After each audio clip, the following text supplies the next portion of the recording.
سفر کر کے جدہ شریف پہنچ گئے، جدہ سے مکہ شریف پہنچ گئے، تو اب ظاہر بات ہے کہ اگر ریسٹ کرنا ہے تو ریسٹ کر لیا، نہیں تو سب سے پہلے اب کون سا عمل کیا جائے گا عمرے کی ادائیگی میں؟ آپ جب جہاز پورا ہوا میں پہنچ گیا، ٹھیک ہے، اور سیدھا ہو گیا، آپ نے نیت کر لی.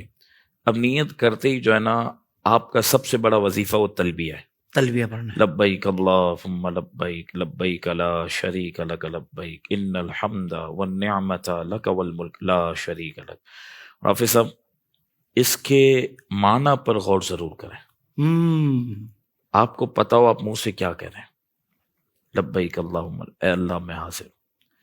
بزرگوں کے متعلق پڑھا کہ ان کے منہ سے تلبیہ نہیں نکلتا تھا، ان پر ایک کیفیت طاری ہو اللہ جاتی اکبر کبیرہ. ہمیں تو پتہ ہی نہیں نا.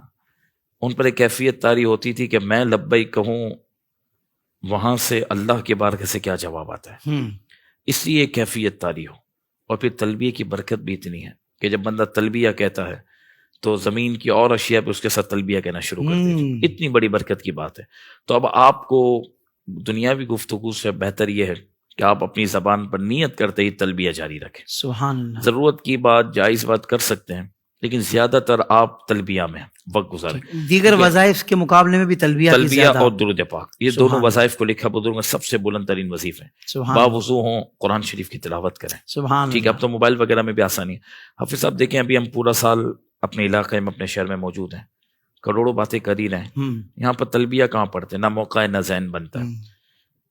آپ کی اس نشست کی مناسبت سے میں ایک بات عرض کروں. میں نے ایک بزرگ سے یہ وظیفہ سنا ہے کہ جسے حج اور عمرے پر جانا ہو وہ ہر نماز کے بعد 3 مرتبہ تلبیہ پڑھے، لبیک اللہم لبیک مکمل، انشاءاللہ اسے جلد بلاوا نصیب ہوگا. اچھا، یہ مبارک وظیفہ سبحان ہے اللہ. اور یہ آزمودہ ہے. اس پر عمل بھی کیا گیا ہے کہ جو یہ چاہتا ہے وہ سبب بھی نہیں ہے، اور جس کے پاس سبب ہو پھر بھی، تو پورا سال ہی اگر ہم روٹین بنا لیں کہ ہر نماز کے بعد ہم اپنی آہستہ آواز میں 3 مرتبہ اگر تلبیہ پڑھ لیں تو انشاءاللہ بلاوا نصیب ہو جائے گا. سبحان اللہ. تو عام طور پر میں عرض کر رہا تھا کہ ویسے ایک سلسلہ ہوتا نہیں ہے نا. اب آپ احرام میں چند گھنٹوں کے لیے عمرے کے احرام میں موجود ہیں، اس میں بھی ہم دنیاوی باتیں کریں، اس سے بہتر ہے کہ آپ تلبیہ پڑھیں زیادہ سے زیادہ. ٹھیک ہے. اچھا، بے وضو بھی پڑھ سکتے ہیں، باوضو بھی پڑھ سکتے ہیں. دوسری بات حافظ صاحب، جب آپ تلبیہ شروع کریں تو جب بھی شروع کم از کم 3 مرتبہ پڑھنا ہے. پھر کوئی بات کریں، کوئی دنیاوی بات کرنی ہے، کوئی ضروری بات کرنی ہے، کوئی دینی بات کرنی ہے. تو اگر میں پڑھ رہا ہوں نا، تو اگر میرا ریگولر پڑھ رہا ہوں 3 سے زیادہ تعداد ہو گئی تو ٹھیک ہے. پھر میں نے آپ سے کوئی بات کی، ہم نے کوئی آپس میں بات کی، پھر میں نے شروع کیا اور بالفرض میرا 1 مرتبہ ہوا ہے تلبیہ اور آپ نے کوئی مجھ سے بات کی یا میں نے، تو اب مجھے 2 مرتبہ اور پڑھ لوں میں، پھر آپ کو آپ کی بات کا جواب دوں. یہ مستحب طریقہ ہے کہ 3 مرتبہ جب بھی پڑھنا شروع کریں تو تلبیہ 3 مرتبہ پڑھنا ہے. یہ مستحب عمل ہے. ٹھیک ہے. اور زیادہ سے زیادہ آپ نے تلبیہ پڑھا. پھر آپ جدہ پہ پہنچے، اس میں بھی ٹائم لگتا ہے، سب امیگریشن کے اندر، بس کے اندر بے وضو ہیں، وضو کے ساتھ جو بھی ہیں، آپ تلبیہ زیادہ سے زیادہ پڑھتے رہیں اور درود پاک کی کثرت کریں. پھر ایک میرا مشورہ یہ ہے کہ دیکھیں آگے انشاءاللہ آپ کا حج کا سفر بھی ہے، تو اس میں بھی احرام باندھنا ہی ہے. تو 2.5 گھنٹے اگر آپ کو عمرے کا احرام زیادہ موجود ہے اور اس میں آپ کا آرام ہو جاتا ہے تو کوئی مسئلہ نہیں ہے. صحیح.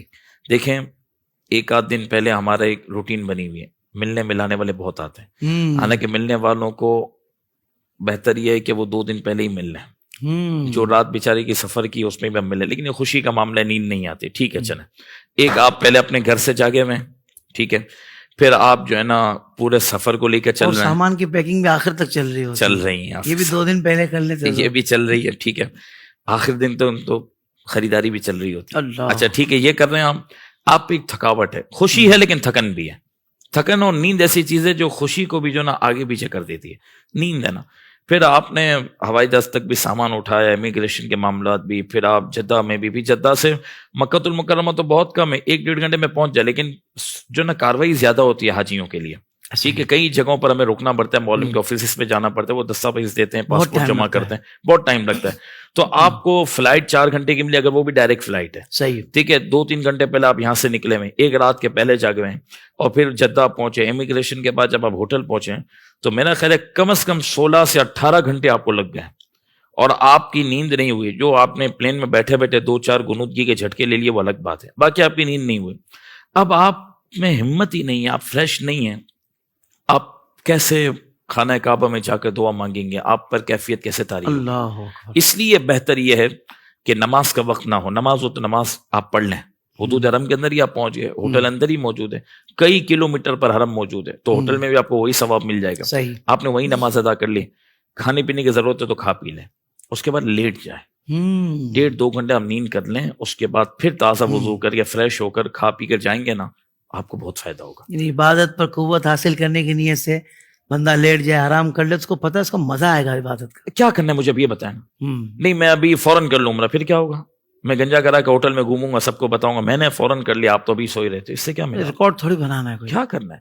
اچھا یہاں پر ہم کرنے کے لیے کیا ہے, عبادت, 18 دن 20 دن 30 دن عبادت کے لیے, یا کیا کام ہے ہمیں. بہت اچھے, واہ. تو بہت طریقے سے کرنا حافظ صاحب, یہ امپورٹنٹ بات ہے, ہمیں پتہ ہی نہیں, لاکھوں روپے خرچ کر کے آپ گئے ہوئے ہیں, آپ کی نیند ہی نہیں ہے, وہ طواف کے چکر گننا زبردستی کے کہ میرا طواف کب پورا ہوگا. اچھا پھر صحیح کرنے کے لیے بھی آپ گئے ہوئے ہیں, اس وقت بھی آپ کو مطلب بہت تھکن ہو رہی ہے, صحیح کے دوران بھی آپ کو تھکن ہو رہی ہے, یار ایک چکر کب ہوگا, دو نہیں, آپ پر کیفیت طاری ہو. کیفیت طاری ہونے کے لیے آپ کا آرام ضروری ہے. بہت اچھا, آپ فریش ہو جائیں, کیونکہ آپ کی تھکن 2-3 دن پرانی چل رہی ہے. پھر سفر کی تھکن ہے, سفر تھکاتا ہے. آپ 2-4 گھنٹے ہوٹل میں ریلیکس ہو جائیں, سو جائیں, کھانا پینا کھا لیں, بہت اچھے, فریش ہو کر جائیں, پھر انشاءاللہ عمرہ ادا کریں. مجھے لگتا ہے بہت سارے لوگوں کا ذہن بن گیا ہوگا آپ کی گفتگو سن کر, کہ عمل کر پہلی کے مرتبہ دیکھیں کسی نے اتنا تیار کیا ہوگا کہ بھائی آرام کر لو, اس لیے کہ وہ آرام تمہیں عبادت کی لذت پانے میں مدد دے گا. اور احرام کیا کر رہا ہے جی یار, احرام اتر جائے تو 2.5 دن کیا کریں گے آپ. جو 8 ذی الحجہ کو آپ حج کا احرام باندھیں گے تو آپ تو نہیں اتار سکتے جب تک کہ آپ کی قربانی نہ ہو جائے. وہ کیا کریں گے, پھر 2.5 دن آگے بھی باندھنا ہے نا, تو یہاں 2.5 گھنٹے اور باندھ لو بھائی. اور احرام میں ثواب ہی ثواب ہے, برکت ہی برکت. اب اللہ کے مہمان ہیں, آپ اوپر والی چادر بھی اگر آپ کے محرم سب اندر موجود ہوں, ناف سے لے کے گھٹنے تک ڈھکا ہوا, آپ اوپر والی چادر بھی اٹھا کر آرام سے لیٹیں اپنے روم کے اندر, ایئر کنڈیشن چل رہا ہے, سکون سے سو جائیں, تکیے پر سو جائیں, آرام سے سو جائیں. سبحان اللہ. چہرے پر ہاتھ بھی رکھ سکتے ہیں, کوئی مسئلہ نہیں ہے, بالکل رکھ سکتے ہیں. کپڑا رکھنا منع ہے, کچھ بھی نہیں ہو رہا, آپ نارمل حالت کے اندر ہے, سبحان اللہ, فریش ہو کر جائیں. کیا کہنے علامہ صاحب. اچھا تلبیہ کہاں تک پڑھنی ہے, کہاں آ کر پھر تلبیہ پڑھنا روک دیں گے ہم. جی آپ ہم عمرے والی بات کر رہے ہیں, عمرے والی بات, عمرے کا احرام ہے, ٹھیک ہے, کیونکہ اس میں بھی ہے نا. تو عمرے والا جب خانہ کعبہ کے اندر داخل ہو گیا تو طواف شروع کرنے سے پہلے تک تلبیہ کا وقت ہے. اچھا ٹھیک, طواف شروع ہوتے ہی اس کی تلبیہ کا وقت مکمل ہو جائے. صحیح, ٹھیک ہے. اور حافظ صاحب اس کی اپنی کیفیت ہے کہ بندہ جب اندر داخل ہوتا ہے تو پھر کعبے پہ نظر پڑی تو اس کی کوشش ہو کہ وہ نظریں جھکا کے رکھے, اور پھر جب دیکھے تو پورا کعبہ سامنے ہو. اور جب خانہ کعبہ سامنے موجود ہے تو حدیث پاک کے مطابق یہ بات ہے کہ آپ جو دعا کریں گے وہ قبول ہو. اللہ. اور بزرگوں نے لکھا کہ بندہ خانہ کعبہ کو دیکھتے ہوئے درود پاک پڑھے. درود پاک سب سے افضل دعا ہے کہ رب دیکھ رہا ہے کہ اس وقت بھی یہ میرے محبوب پہ درود بھیج رہا ہے, تو جو میرے محبوب پہ درود بھیجے گا اس کے ہر کام کو میں بنا دوں گا. چاہے تو یہ بھی پڑھ سکتے ہیں ربنا آتینا فی الدنیا حسنہ وفی الآخرۃ حسنہ وقنا عذاب النار. آپ کی نظر جھپکنے سے پہلے پڑھ لیں, اور نظر جھپک جائے تو بعض لوگ دعا چھوڑ دیں, جھپک کی کوئی بات نہیں, دعا کرتے رہے آپ خانہ کعبہ کو دیکھ. یہ بھی دعا کر سکتے ہیں یا اللہ جب بھی میں دعا کروں وہ میری دعا قبول ہو جو حق میں بہتر ہو. ایک دعا یہ کر سکتے یا اللہ مجھے مستجاب الدعوات بنا دے, جو چاہیں آپ دعا کر سکتے ہیں, جی بھر کے دعا کریں. اور پھر جو ہے نا آپ نے احرام باندھا ہوا ہے تو اب آپ جو ہے نا وہ سیدھا کاندھا باہر کر لیں گے, ٹھیک ہے, اور اب آپ حجر اسود کے قریب پہنچیں گے, اور پھر وہاں سے جو ہے نا آپ طواف کی نیت کریں گے, وہ عمرے کی نیت والی طواف کی, اے اللہ میں عمرے کے طواف کی نیت کرتا ہوں, ٹھیک ہے. آپ جو ہے نا حجر اسود سے پہلے ابھی نیت کر لیں گے. آپ نیت کرنے کے بعد جب طواف شروع کریں گے تو آپ کا الٹے ہاتھ پہ خانہ کعبہ ہو جائے گا. یہ نیت بھی ضروری ہے, یہ دل کا ارادہ ہے, دل میں نیت کر لیں بس کہ اللہ پاک میں عمرے کا طواف کر رہا ہوں, نیت دل میں ہی ہے. پھر جب آپ پہنچیں گے تو الٹے ہاتھ پہ آپ کے خانہ کعبہ ہوگا. پھر ابھی آپ استلام کر رہے ہیں تو طواف کے 7 چکر ہے, استلام 8 ہیں, صحیح, یہ یاد رکھیے گا. تو اب استلام کرتے ہوئے سب سے پہلے آپ خانہ کعبہ میں حجر اسود کے رخ میں آ جائیں گے. گرین لائٹ لگی ہوئی پورا حرم میں آپ کو نظر آئے گی, گرین لائٹ. اس سے تھوڑا پہلے آپ نیت کر لیں, صحیح, ٹھیک, کیونکہ 7 چکر مکمل کرنے ہم کو طواف کے, پہلے سے آپ نے نیت کر لی. اور ابھی آپ کا سینہ کعبے کی طرف ہے, کوئی مسئلہ نہیں. پھر جب آپ تھوڑا سا آگے چلیں گے تو آپ کو حجر اسود لوگ چوم رہے ہوں گے, نظر آ رہا ہوگا, ٹھیک ہے, آپ کو چاندی والا پورا وہ گول دائرہ پورا نظر آ رہا ہوگا, صحیح. اب اس کی مکمل سیت میں ہو گئے, اور جو مرد حضرات ہیں وہ کانوں تک ہاتھ اٹھائیں گے, ٹھیک ہے, اور جو خواتین ہیں وہ سینے تک ہاتھ اٹھائیں گے, ٹھیک ہے. یعنی مرد حضرات جو نماز میں ہاتھ اٹھاتے ہیں جہاں تک وہاں تک اٹھائیں گے, بہت اچھا. خواتین نماز میں جہاں تک ہاتھ اٹھاتی ہیں وہاں تک اٹھائیں گے. بہت آسان کر دیا, تو یہ مسئلہ آسان ہو گیا. لوگ اس میں الجھتے ہیں کہاں تک ہاتھ اٹھانا ہے, اور فقہاء نے بھی اس کی مختلف باتیں ذکر کی, لیکن جو معتمد قول تھا وہ میں نے آپ کو عرض کر دیا. تو خواتین جہاں نماز میں ہاتھ اٹھائیں وہیں تک اٹھائیں گی. اور حجر اسود کا استلام 3 صورتوں میں ہوتا ہے, صحیح. ایک تو براہ راست بندہ بوسہ لے, جو اب پاسبل نہیں ہے رش کی وجہ سے, تو آپ نہ جائیں، کوشش نہ کریں. صحیح. ٹھیک ہے. دوسرا، چھڑی وغیرہ ہاتھ میں ہو تو بندہ اس کو چھو لے. ٹھیک ہے. یہ بھی نبی پاک صلی اللہ علیہ وسلم سے ثابت. سبحان اللہ. اس وقت جو ہے اس پر عمل کرنا مشکل ہے. تو تیسرا جو ہے نا ہاتھوں کے اشارے سے. صحیح. ٹھیک ہے. بسم اللہ والحمد للہ واللہ اکبر والصلاۃ والسلام علی رسول اللہ. ٹھیک ہے. اتنا صحیح. کر کے آپ پھر شروع کر دیں گے. رکنا ضروری ہے. ایسے چوم کر. صحیح. جی. اچھا، اگر ٹائم نہیں، بہت رش ہے، بسم اللہ اللہ اکبر. اب آپ جب طواف شروع کریں گے نا تو اب آپ کا سینہ کعبے کی طرف نہیں ہونا چاہیے سوائے استلام سوائے استلام کے. ٹھیک یہ ہے. یاد رکھنا ہے. ٹھیک ہے. اور طواف کے چکر 7 ہیں، استلام 8 ہے. ٹھیک ہے. شروع کر لیا ہم نے. اب آپ جو ہے نا سیدھا کندھا جو ہے نا باہر نکال لیں گے. صاحب یہاں یہ شاد فرما دیں، میں رہ نہیں جائے بات کہ ایک ہاتھ سے بھی لوگ ایسے کر کے جا رہے ہوتے، تو یہ صحیح طریقہ ہے، اس کی اجازت ہے؟ مستحب نہیں. مستحب یہ کہ آپ کھڑے رک ہو کر ادب کے ساتھ ایک سیکنڈ کے لیے صحیح، ایک لمحے کے لیے صحیح، سینہ آپ نے کیا اس طرف اور جی بسم اللہ اللہ اکبر. اگر رش بہت ہے تو ورنہ پورا پڑھ لیں. اچھا، پھر استباح کہتے ہیں اس کو، ہماری اصطلاح میں، کہ آپ جو ہے ایک سیدھا کندھا باہر نکال دیں مرد حضرات. ٹھیک ہے. اور چادر الٹے ہاتھ پہ ڈال دیں.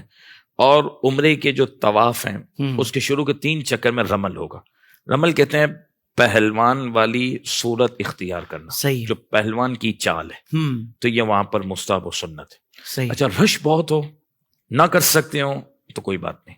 ٹھیک ہے. لیکن جتنا گیپ ملے نا تو کرنا ہے. لیکن 3 چکر کے اندر، 3 چکر میں ہو. اگر 3 چکر میں نہیں ہو سکا، چوتھے سے بالفرض آپ کو جو ہے نا احاطہ خالی مل رہا ہے تو اب نہیں ہوگا.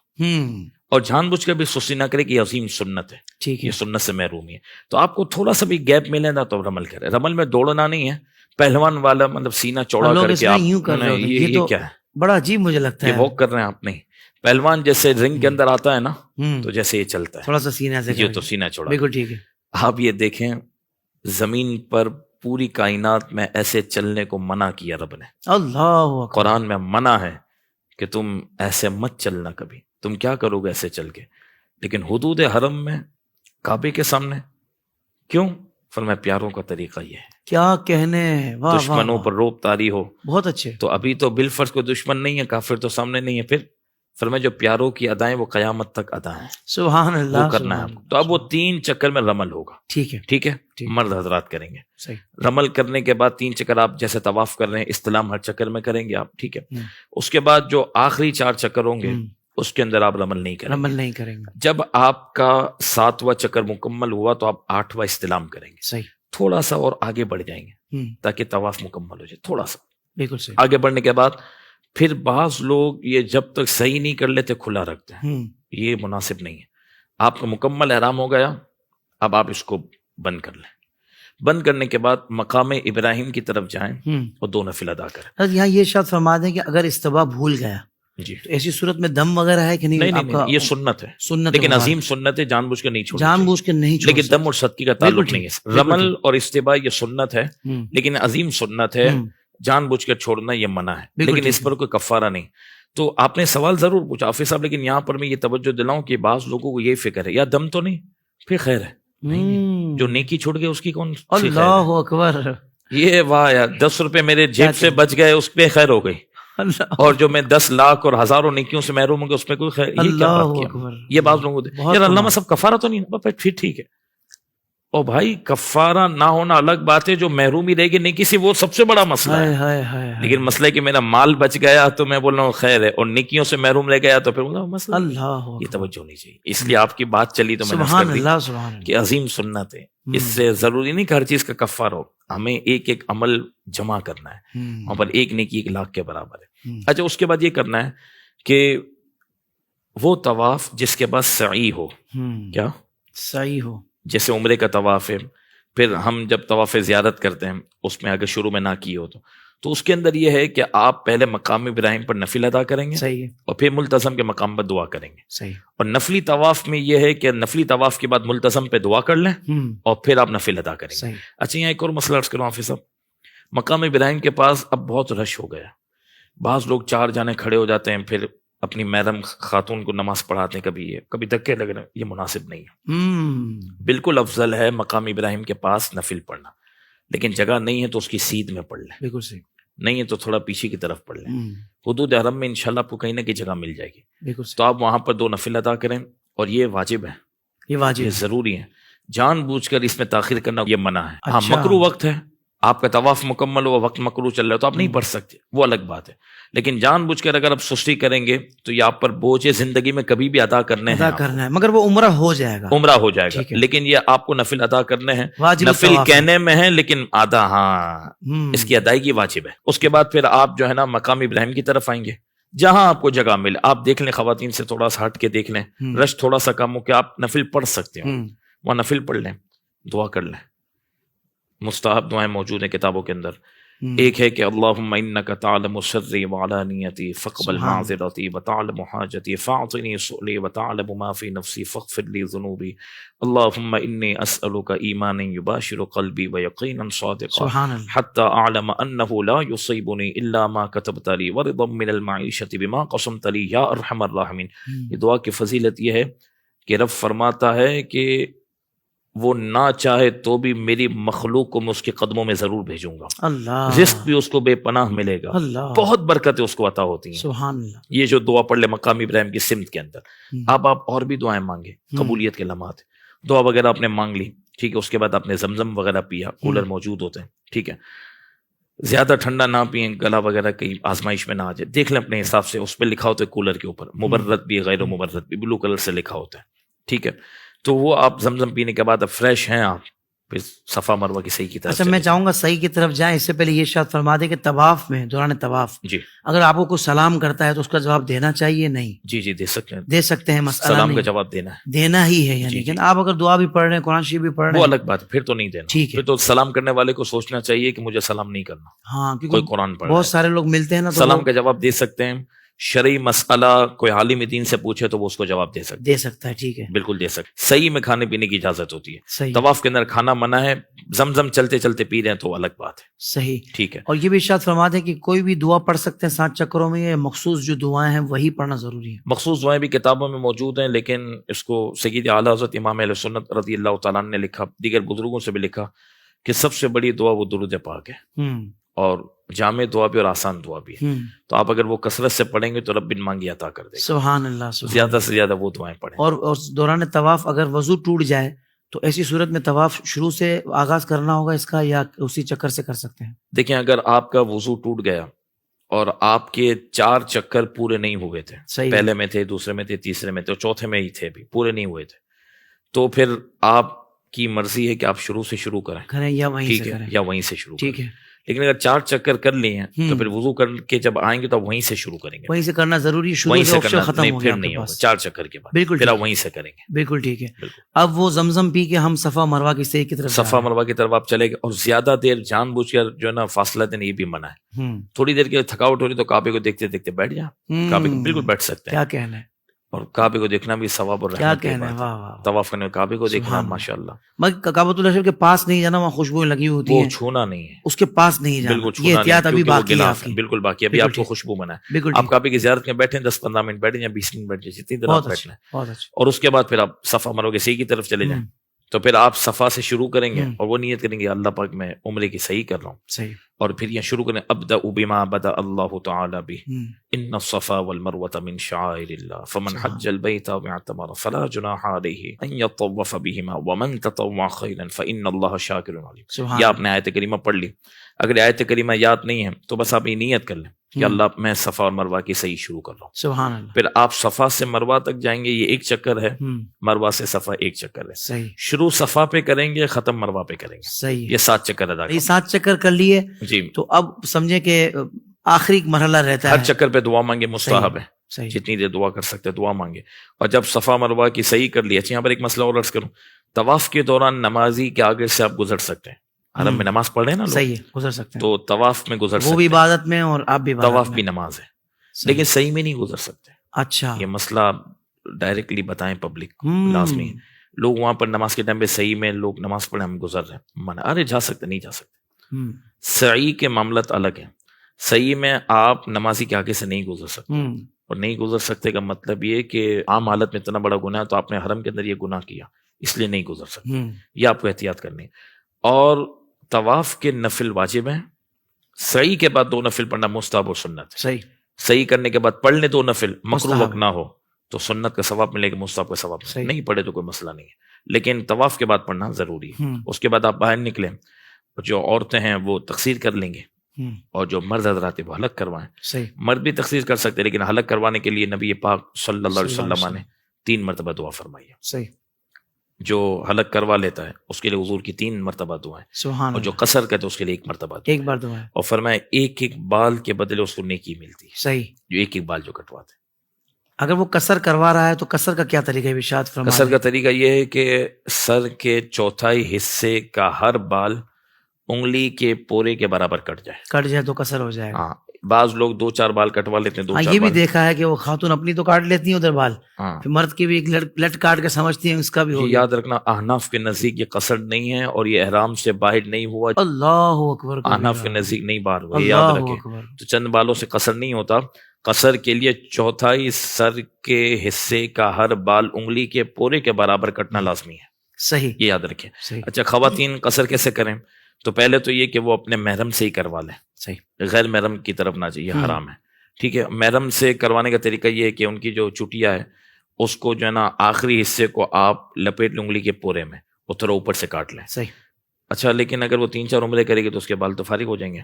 تو اس کا بھی بزرگوں نے ایک طریقہ لکھا ہے کہ وہ اپنے ہوٹل میں جائے جہاں کوئی غیر محرم نہ دیکھے. ٹھیک ہے. صحیح میں صفا مروہ پہ شروع نہ کرے گا، ہاں ہاں صحیح. ہوٹل میں چلا جائے اور اس کا شوہر یا اس کا بھائی اس کے ساتھ ہے تو پھر کیا کرے، وہ اپنے بالوں کو کھول لے. اس کے بال تو کھلے ہوں گے، اس کے بعد جو نا بالوں کے 3 حصے کر لیں. کتنے کریں؟ 3 حصے. 3 حصے کریں. 3 حصے کرنے کے بعد جو ایک حصہ اس نے کیا نا اس میں انگلی کے پورے کے برابر وہ لپیٹ لے اس کا جو محرم ہے اور تھوڑا اوپر سے کاٹ لے. بہت اچھا. پھر جب دوسرا عمرہ کرے گا تو دوسری چٹیا لے کر حصے میں کاٹ بھی تو یہ آسانی ہو جائے گی. ماشاء اللہ ماشاء اللہ. یہ کمل ہے، قصر بھی ہو جائے گا اور عمل بھی ہو جائے گا. بہت خوبصورت گفتگو فرمائی ہے.